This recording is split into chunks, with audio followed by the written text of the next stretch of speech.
I'm Chris George, and I've been a Refugee Resettlement Director for 15 years.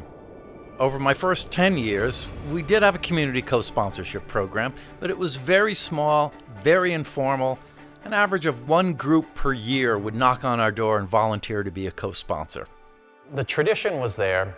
We have just helped to modernize it, bring it up to date, and to blend it nicely with a professional refugee resettlement agency approach. And our trainings, of course, have gotten much better since, but we improved the process as we were doing it.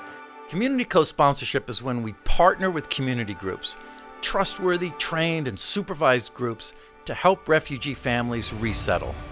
Since we launched the program, our capacity to resettle refugees has increased dramatically. We're now able to resettle refugees across the entire state, and public support for the program has dramatically increased. We really wanted to introduce our small, homogeneous town to other languages, to other cultures, so that our town wouldn't be afraid of something different. You can be co-sponsors anywhere. Co-sponsors are local in your own community, serving in your own community and the needs that then develop. Our program has evolved over the last 4 years. Here's what we've learned along the way. Community co-sponsorship groups begin as groups of people, friends, neighbors, who are motivated to do something to help refugees.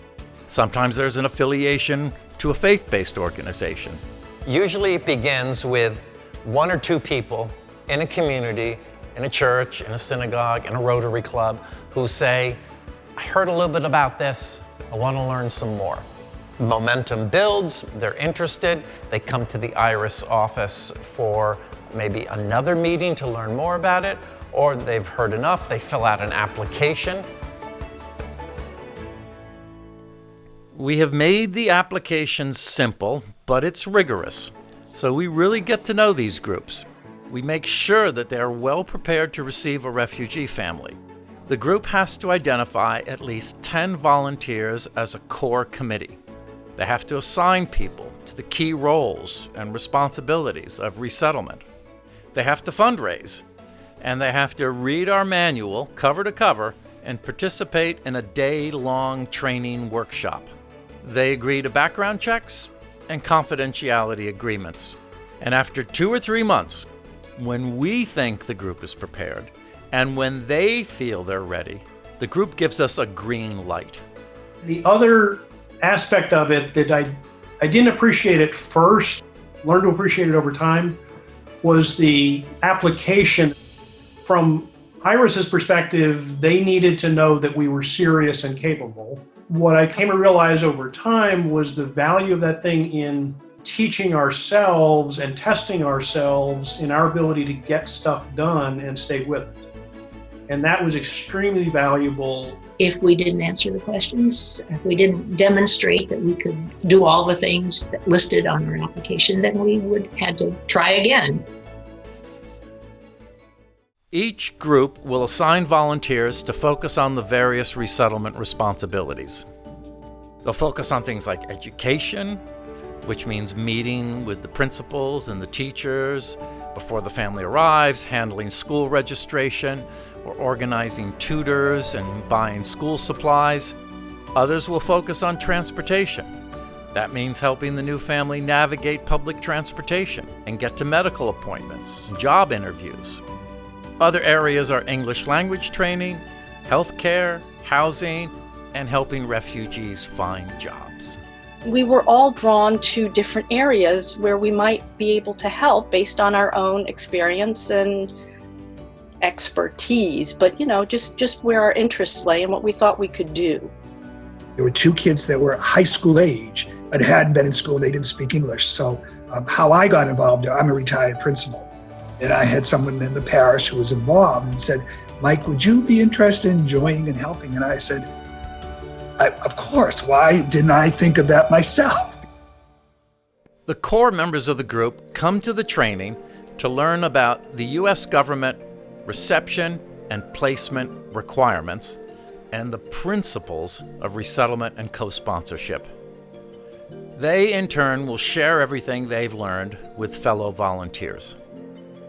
Something that the IRIS process taught us, and that again we reinforced with everybody, is this is not a 1-week commitment. This is a 6-month commitment or more, and that everybody needs to have it in their head that they are going to stay engaged at some level over that time frame for this to succeed. They'll learn things like how best to help without doing too much. We call it fighting the adoption impulse. Yes, people do want to be extra generous because we all know refugees have come from situations probably that most of us could not even imagine. So what we really try to do, including myself, is to understand that the greatest gift we can give them is not really the fanciest trash can around, but is self-sufficiency. Our family would like to have a car. And we have to curb that and say, perhaps it might be better if they actually got a driver's license first. They'll learn how to build community support for the new family in town. My experienced staff will teach them the basics of the various responsibilities. This group of volunteers needs to be prepared to do virtually everything that my staff would do with the refugee arrivals. The group takes on fundraising and also responsibility for preparing a budget. And that means a budget for the group and a budget for the refugee family as it moves toward self-sufficiency. Once the family was working, we had to submit a spreadsheet showing what all of their expenses were, how much money they were earning, how much money we were subsidizing with the money our church community had raised. And month by month, we had to demonstrate that the co-sponsors' financial support was being reduced and the financial obligation of the family was increasing, so that by the end of the year, our financial support had ended and the family was financially responsible for itself. We encourage groups to meet with the key decision makers. One thing we did is we did not go in asking permission. We went in informing the players, this is who we are. The local paper became aware of it and developed an article. And I think it was very, very helpful in the framework of that article. When they went to the first selectman and asked his opinion, he knew exactly what was going on. He knew the details we provided for them, and he was able to answer in a constructive fashion, as opposed to, I don't know what's going on, I need to check and find, get back to you.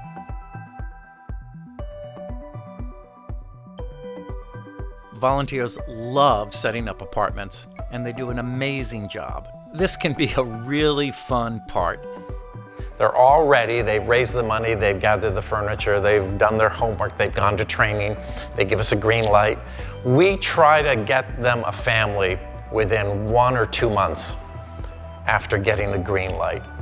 If there is a match, we send them biographical information about the family and we say, we need you to make a decision in 2 or 3 days if you can take this family. They prepare, they go out, they find an apartment, they furnish it with donated furniture. Furniture they've probably stockpiled for the past 3 or 4 months. Floors were in good shape, but all the walls, the volunteers painted and brought in all the furniture.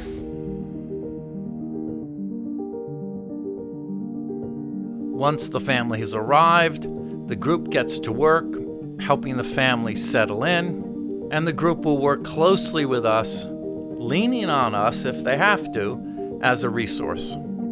It's a partnership. And so there's always the quick phone call as a reality check. I mean, we have initially a number of updates, so there's always documentation and summaries of our activities that are provided. First, go back to the co-sponsorship manual. That is an incredibly well done and very detailed document, so that even a novice group like ours that had no prior experience in refugee resettlement found many of the answers we needed in that resource guide. Committee, when we were organizing, met every week to give reports of how we were progressing, to fill in obvious gaps in how we were progressing. When the family came, we continued to meet every week until there was a good pattern of activity. And then by the end of the year, we're just meeting once a month. We looked for and found opportunities to periodically communicate to everybody with updates. And we tried to do it in a way that it wasn't just a bullet point, here's the update for the last 2 weeks or something. We would find things to celebrate. We would find events in the family to talk about and highlight.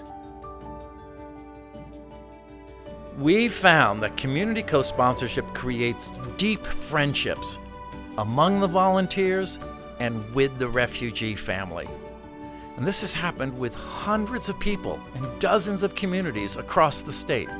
We just have developed enough of a friendship that they feel comfortable coming to us with questions, that they would feel more impersonal or more removed in going to Iris. Yeah, I mean, that's part of what the whole local sponsorship model is all about. And these relationships last far beyond the initial co-sponsorship commitment period. The mother had been working and got laid off back in March due to the COVID situation, so I helped her out with applying for unemployment benefits and explaining how that process works. So it's things like that we continue to be in touch with and help them with. You helped me by bringing a lot of joy into my life. We had established strong friendships with our first family, and 4 years later, we still have strong friendships. Things come up, and we're there. Through this program, we've worked with 49 groups, that's thousands of volunteers. We've resettled more than 300 refugees across the state of Connecticut. These groups have met all of the government requirements. We are here to support you as you embark on this community co-sponsorship journey. I would think other agencies that are thinking about this should look to Iris as a resource and a training platform for themselves. They don't need to reinvent the wheel. They need to just reuse the wheel that Iris has created because it's a pretty good wheel and it works pretty well.